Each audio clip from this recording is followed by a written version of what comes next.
Okay, so once again, I'll show you how to do the storm. So we'll bring in some of our atmosphere elements from the assets folder.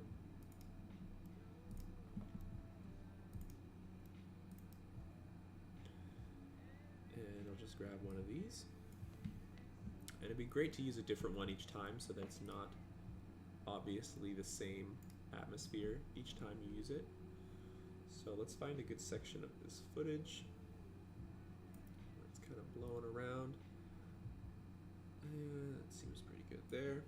I'll speed it up with my time stretch, and doing 50 will double the speed.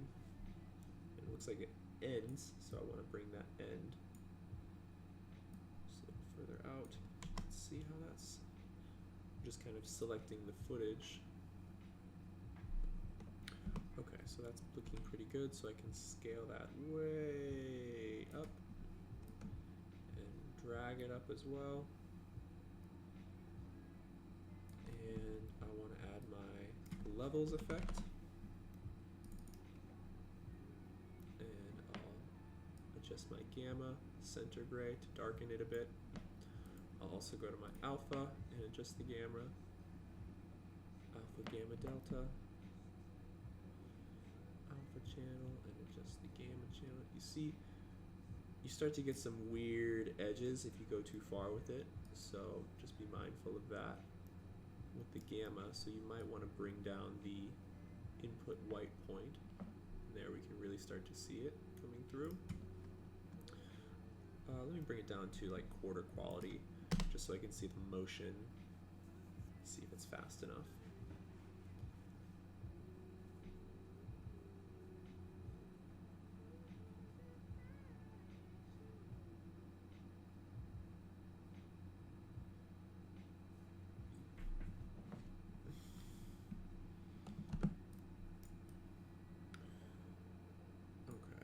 So I'm actually not loving Atmosphere 3, so let me go ahead and replace this with a different one. Let me bring in all of our atmospheres. And I'm just going to look through these, find one that's got a good amount of motion. I kind of like this section of Atmosphere 2.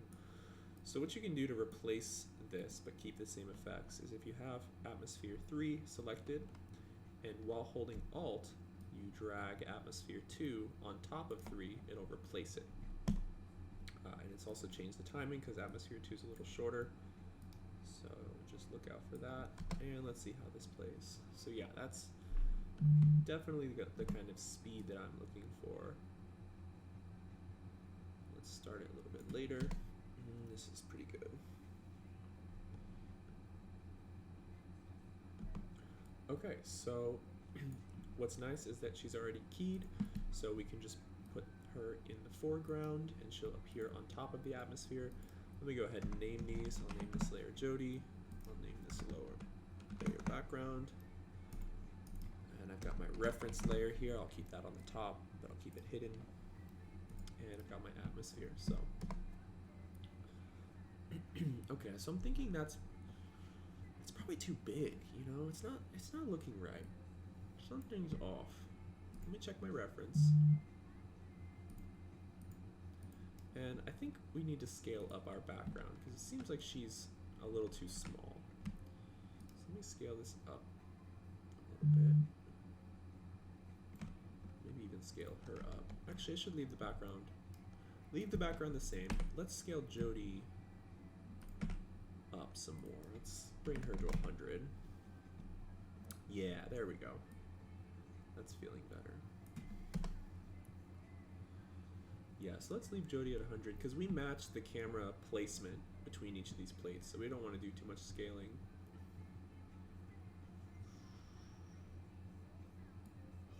Okay, so we've got one atmosphere in there, and let me actually make that way more transparent because I'm going to duplicate it. So there's two, and I'm going to offset the timing of the second one. So we've got some more motion in there, more subtle, kind of more coverage. And I'll even put a third one in front of Jody. And I'll adjust the timing on that one as well. Make that much more front heavy.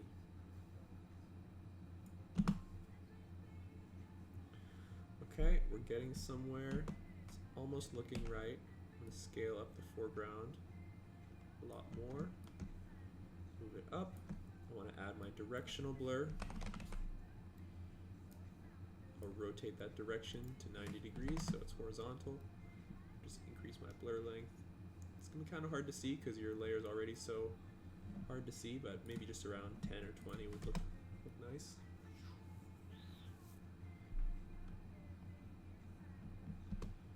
Okay, almost there. So this smoke just doesn't look right in front of her. It's all too much one color. And that's where the alpha levels effect really comes into play. So if we kind of scale down our input white so that the highest value on the histogram is the highest value of the white point, then we bring our gamma closer to our white point, we'll start to get more contrast in the alpha channel, and it'll just make it feel more like smoke rather than just one big gray solid layer in front of her. Okay. Let's try that. Okay.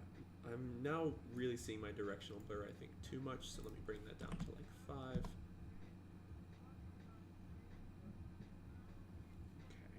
Cool. I think I'm going to make it even bigger. Just don't want to see so much detail. I'll probably add some more blur, but not directional blur. I'll add Gaussian blur, because that'll blur it in all directions, horizontal and vertical. And I think I'll probably bring it down some more even. Alright, let's try this. So it ends up being pretty subtle in the end, but it still gives you the impression that there's this swirling storm happening around her. So just kind of play with it until you've got something that you like. And I think generally we're going to be going, since all these atmosphere assets go right to left, we'll stick with that, and we'll let you know if there's an issue continuity-wise. Oh, I also want to copy this directional and Gaussian blur to the other 2 atmosphere layers. Okay.